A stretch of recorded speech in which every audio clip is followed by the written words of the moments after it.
Well, I am Amber Hinds. I'm the CEO of Equalize Digital. Um, we are a company that focuses on accessibility, a lot of WordPress accessibility, but we also do a lot of auditing outside of that. And we have a software product, which I'll let Steve introduce in a minute. And in addition to that, I also am on the board of the WP Accessibility Day nonprofit. I am the lead organizer for the WordPress Accessibility Meetup. And I participate a little bit in the accessibility team, but not as a developer. All right. I am Steve Jones. I am CTO at Equalize Digital. And as Amber mentioned, we have a WordPress plugin called the Accessibility Checker. And I too participate in contributing to core when time permits. And I'm happy to be here. And I'm Adam Chaboryk. I'm an IT accessibility specialist at Toronto Metropolitan University, which is based in Toronto, Ontario, Canada. And I am the creator of Sally. And out of this whole panel, I probably have the least WordPress specific experience, but happy to be here. Great. And I'm John Jameson. I'm at Princeton University, and I basically wrote a wrapper for Adam's Sally that allows it to check as you edit. And so we're just experimenting with Drupal and things like that. Princeton's much more Drupal focused, so I'm learning WordPress as I go. So teach me.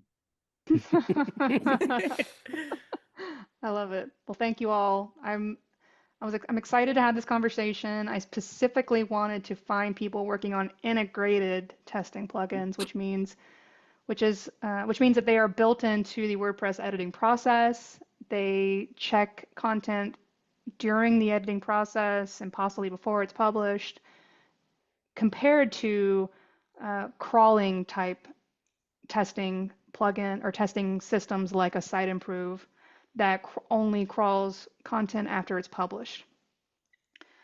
So that kind of answers my first question, but I'll open it up for y'all. What do you feel is an integrated checker, and what do you feel are the benefits of having that in your system? I could go first if you want. Great.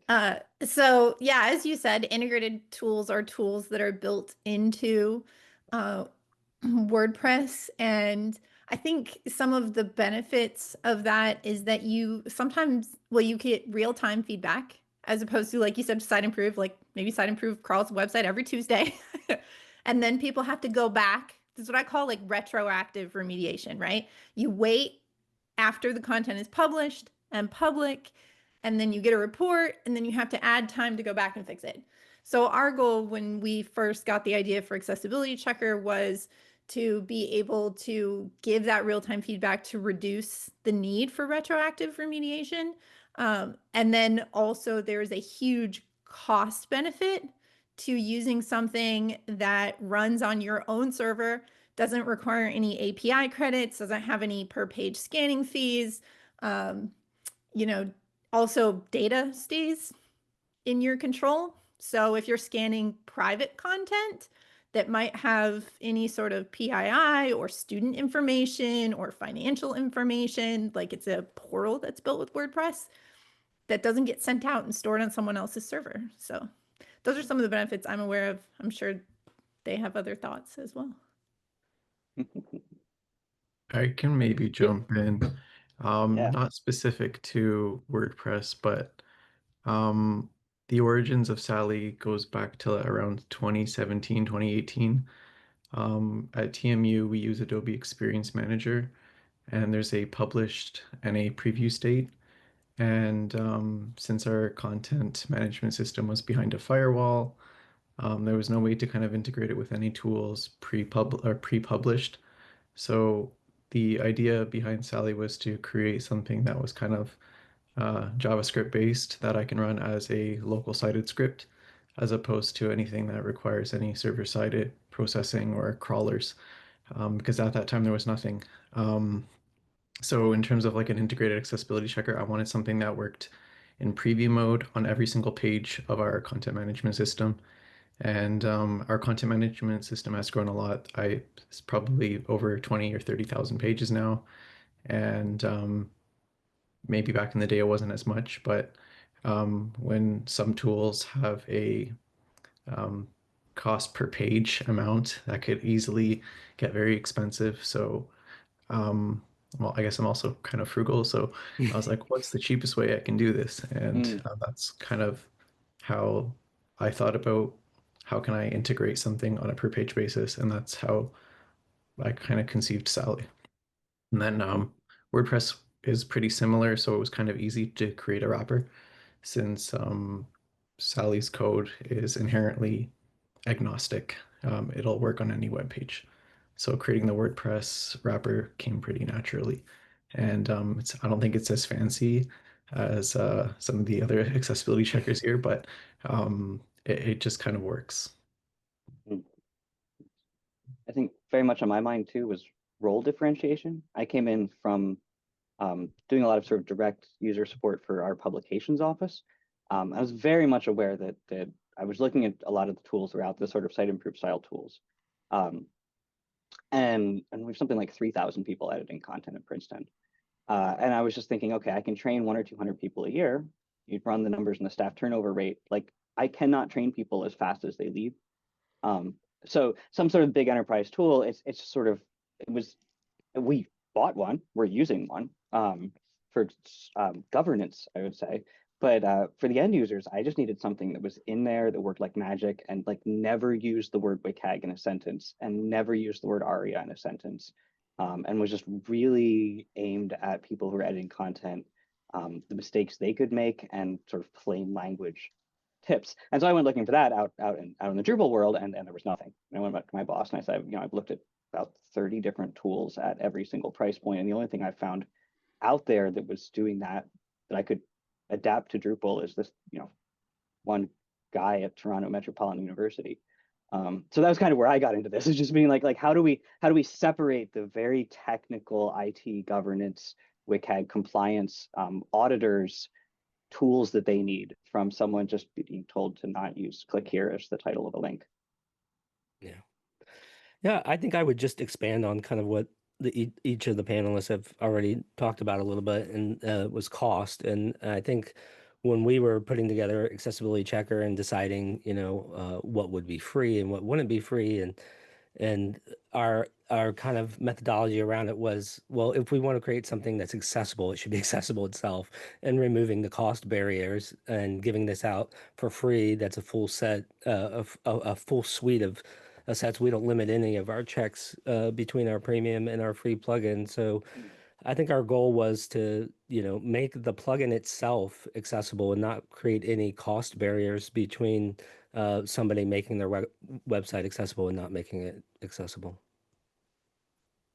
As someone who designs and implements enterprise accessibility governance strategies, having a tool that prevents issues from even going to production in comparison to tools like SiteImprove that only catch them after the fact, are super valuable to keeping our accessibility compliance in check. And also, these types of tools reinforce, one of our desires and strategies is that we want these tools to provide feedback to the users. We want it to be like a process, as if content creators are creating issues that these checkers are catching, then the desire would be that these tools help educate the user about why it's an issue and how to keep it from happening in the future.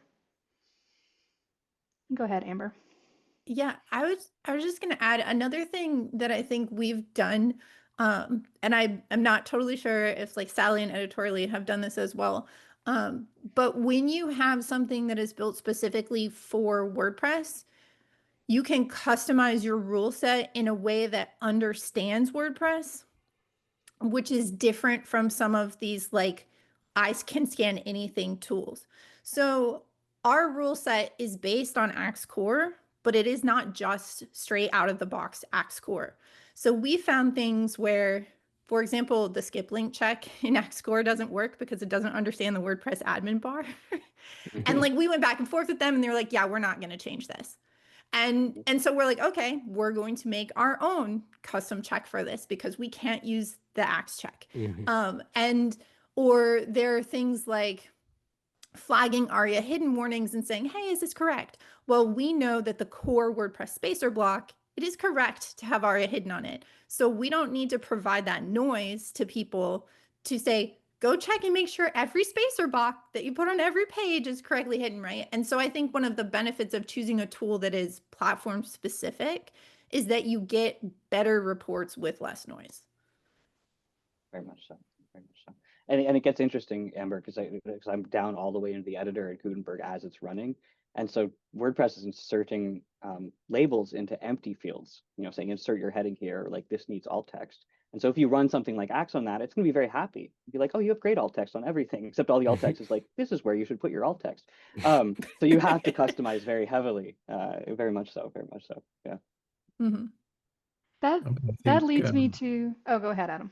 I was just going to say, I think just the nature of editorially and Sally,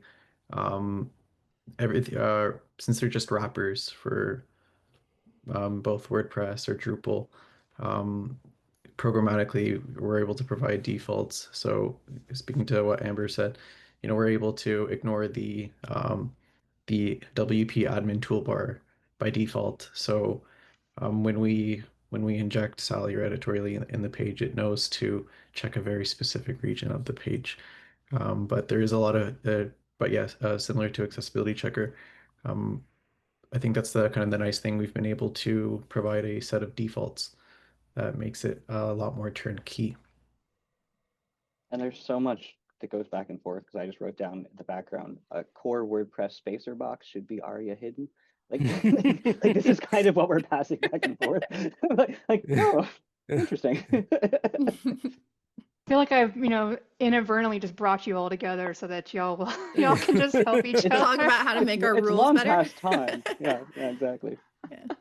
I mean, that's the beauty of open source, right? And that kind of stuff. So I do want to bring up an interesting question.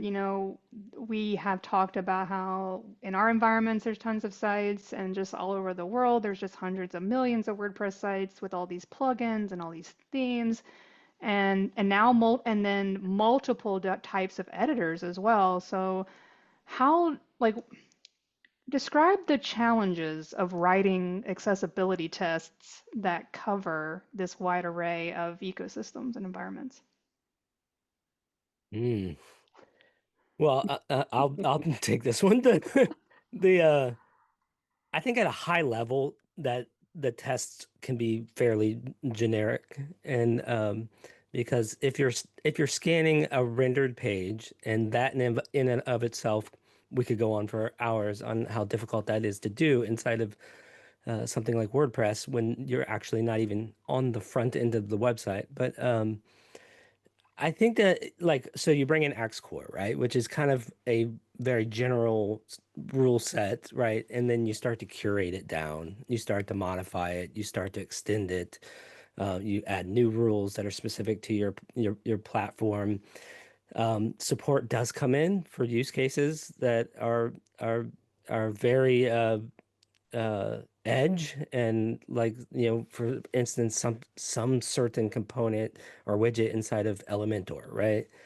And then it's so you need to take that and you need to bring that into your test suite and consider that in your check, and you may need to modify or extend what Axe is doing to accommodate that.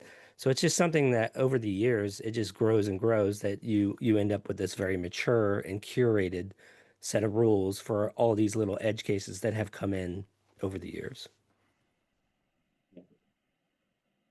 I know. I think Adam as well. We ended up with a very deep plugin setting page as well. We're just like put in CSS selectors of things we should be ignoring for this and ignoring for that, and and then hopefully someone tells us, and we pull that into the default set. I always joke that that we are powered by AI, which stands for all if statements. I think the very first WordPress specific if statement I did was if this page is Elementor, just don't bother. Don't even bother with this page. Like Sally can't fix it. So Sally can't check It it. So fails. don't even turn it on. Yeah. And I'm I'll pretty check sure the I stole front end. that. Pretty sure I stole that if statement from you, John. Yeah, I'll check the front end rendered, but I don't even try to check while you're editing in Elementor. Yeah. Spent about 10 minutes on that and said this is not. Yeah. I Yeah, have a day job. Day I'll job. say that was one thing that we grew out of. Initially, we were only in functional in Gutenberg and Classic Editor. So like normal core WordPress. That's what we built for. That's what we tested.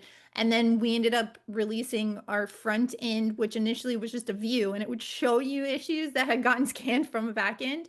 But over time, we've adapted it to be able to, like, you can run a scan on the front end. But what has been the benefit of that is that that front end is what actually runs and scans in a lot of these page builders like Elementor, because they're giving you like a front end view and just making the front end editable, I guess. I don't know. And so it's kind of interesting in that way our plugin has been able to grow and work better in those environments. But sometimes you just don't know until you get feedback from users. There's so many.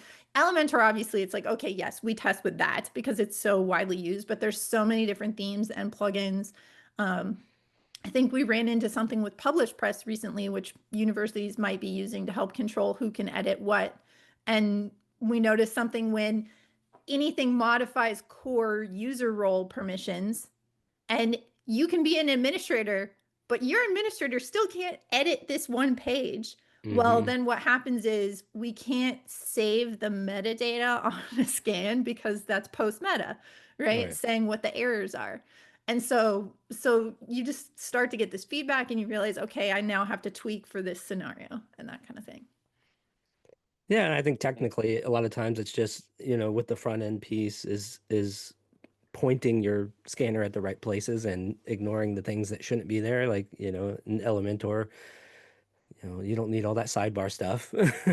And we work with we work with all page builders that are willing to work with us too to make the scanner accessibility checker and their page builder work together. We recently are trying to work with Etch, the new page builder that's in beta that's being built, to try to make the accessibility checker and that page builder work seamlessly together. And there are things in an iframe, so we got to technically point to that iframe and do our front end scan there. So. That brings up an interesting point and about how accessibility is largely about context.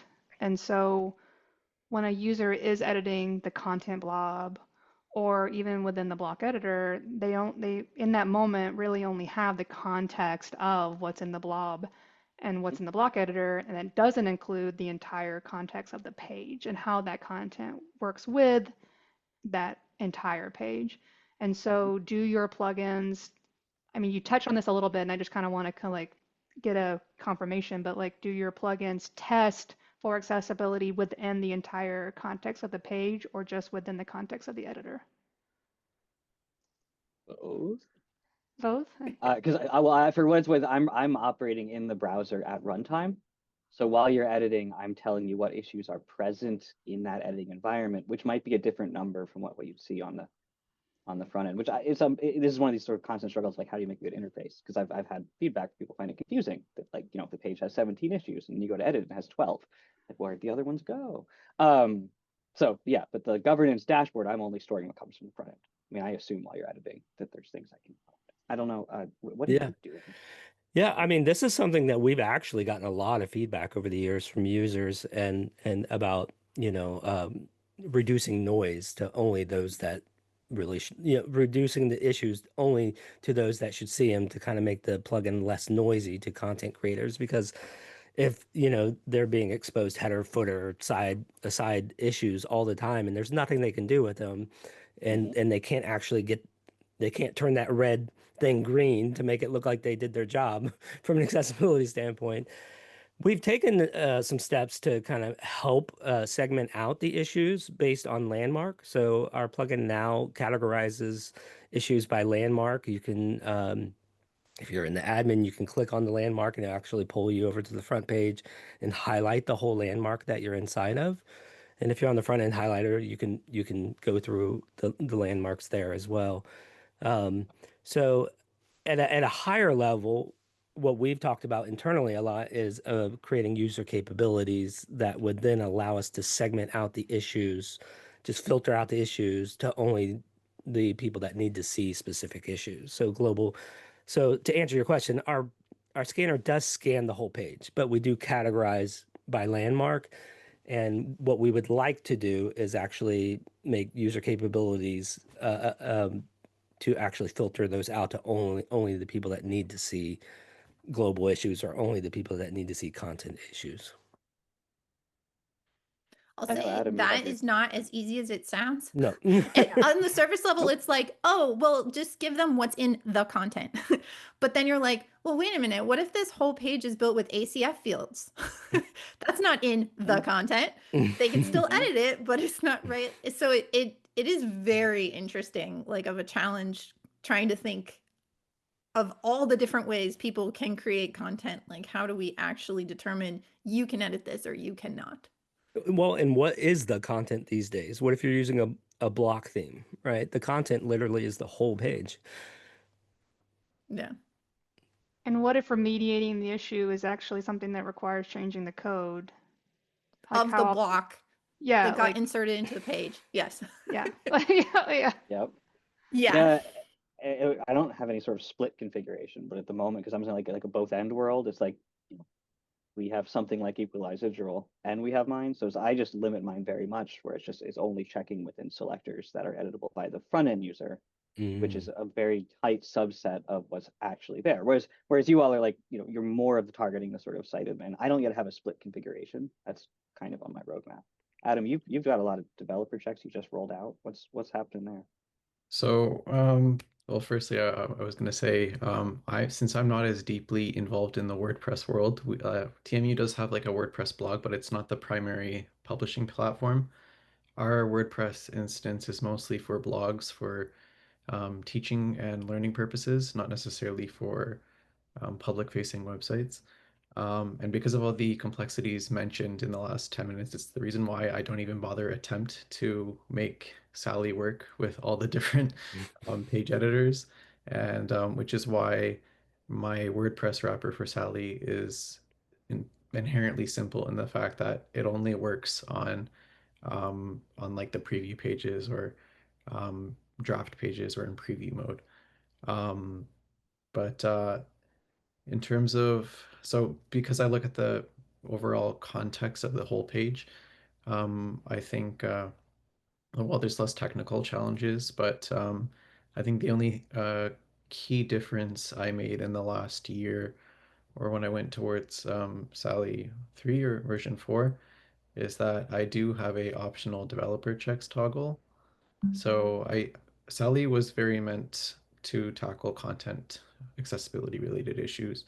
But I did have like a few random developer-esque checks that I thought were like, these are really important, but like, and it would almost be a shame if I didn't include these checks. So I had a few things that were kind of their own setting, but now I kind of amalgamated all of my developer checks under one fancy toggle. And hypothetically, you can do unique stuff where you can programmatically, or in the future, maybe if I uh, update my WordPress plugin, I can maybe show that developer toggle if you are an admin or if you have a very specific role, or I can hide that developer toggle or hide those developer checks if you are only a content author or whatever your user role is. But I haven't gotten that fancy yet. It's all very complex.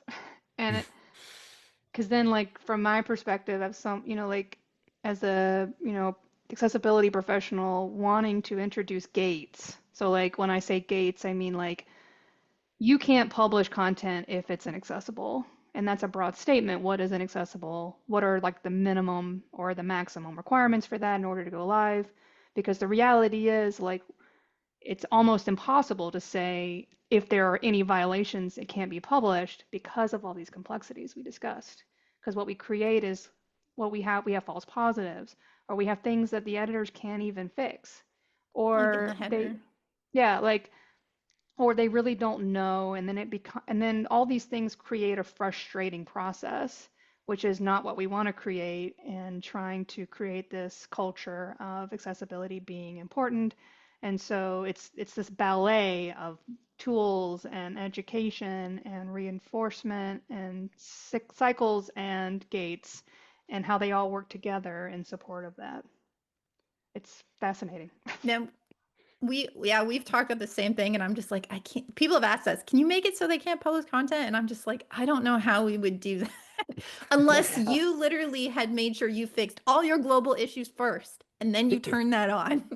But the one thing we did do, which was inspired by something you did, Rachel, was we have a setting in the Pro plugin for Accessibility Checker where you can block users without certain capabilities from uploading PDFs. Ah, yes, yes. So you just turn that on, and then all of a sudden, all these users that don't have whatever capability, if they try and upload a PDF, they get an error that's like, contact your administrator. You don't have the right to upload a PDF. Yeah. Well, I will say that we do have a proof of concept that blocks publishing. We just have not rolled it in yet. But like it kind of goes back a little bit to like your, governance and like checks and balances when you're dealing with accessibility. Like, for instance, if we were to block publishing because it needs to be accessible, right? Whatever level of accessibility that Accessibility Checker has defined as accessible, right? You could actually go through and ignore all the issues and then the plugin will let you publish it. But at that point, what you've done is you've gone through and you've created a data trail that you have manually ignored an issue and provided a description for why you're ignoring that issue.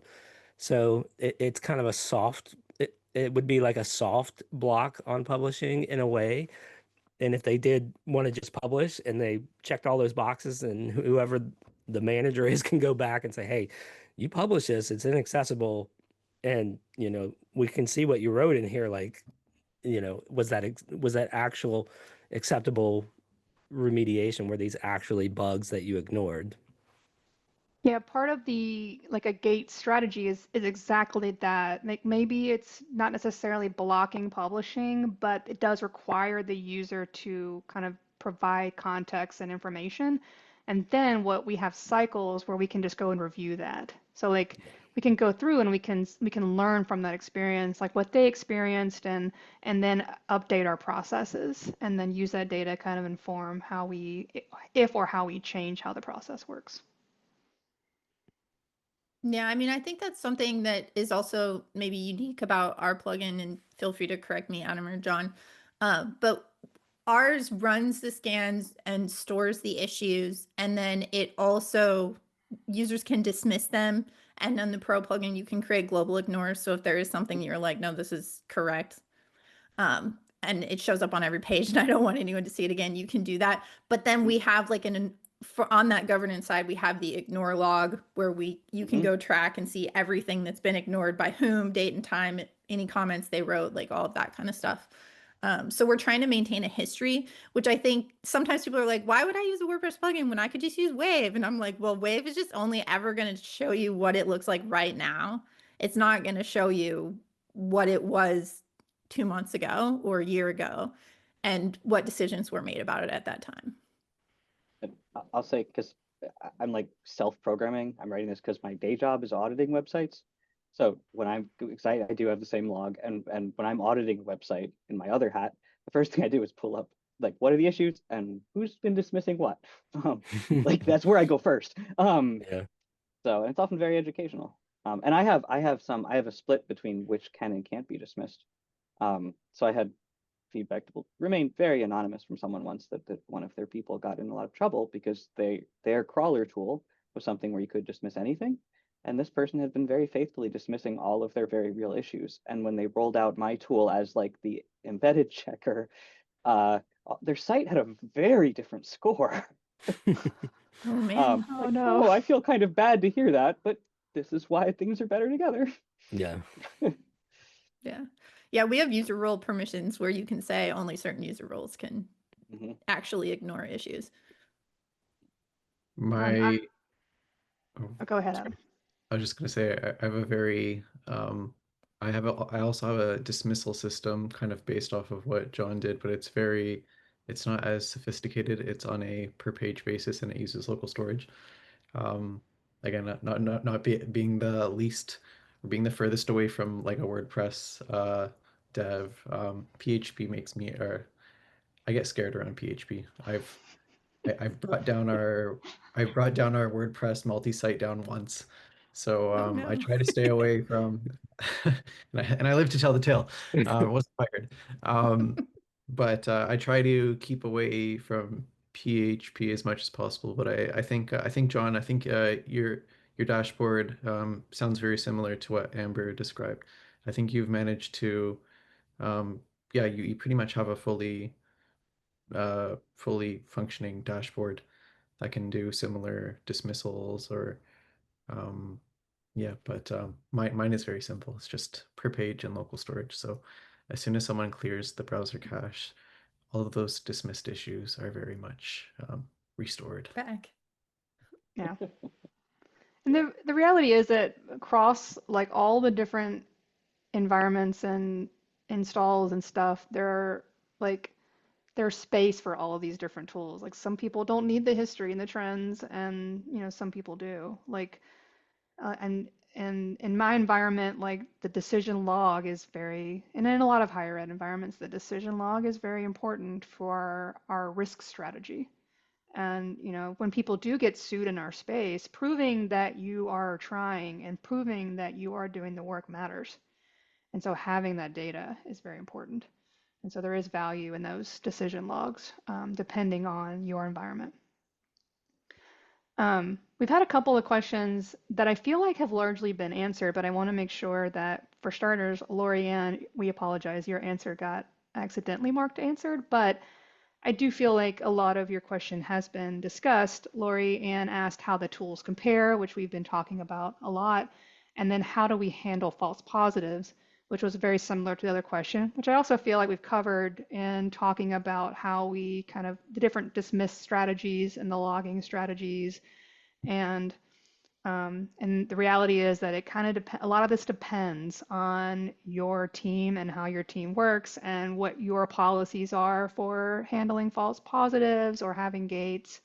And so really the best thing you can do is kind of explore these different tools, try them out in your environments and kind of see how each one works in support of how you and your team work and how your team publishes and what your policies are and any gates that you have as part of your policies.